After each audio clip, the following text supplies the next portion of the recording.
Sagutin na natin to kasi ang dami na nagtatanong. Barbie Imperial pinapa-report ang isang Facebook page na Showbiz Fans na kung saan ay nag-post ito ng maling impormasyon tungkol sa kanya.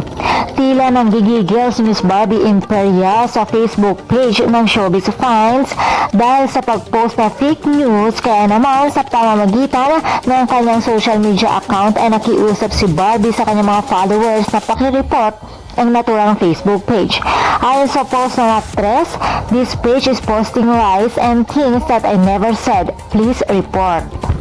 Ayon kasi sa naging post ng Showbiz Fans, kalakip ang larawan ni na Barbie, Richard Gutierrez at Tito Boy. Barbie umamin na, yes Tito Boy, magkaka-baby na kami ni Richard. Kaya naman mariing itinanggi ito ng actress at nilinaw niyang fake news lamang ito at hindi totoong siya ay buntis. Matatandaan kamakailan lamang ay umugong ang balita na nililigawan ni Richard si Barbie na kung saan ay naispatang magkasama ang dalawa at hindi lamang ang aktres na si Barbie Imperial ang ginagawa ng maling impormasyon o fake news ng page na ito, kundi marami pang mga artista ang kanyang sinisiraan at nagpapakalat ng maling impormasyon.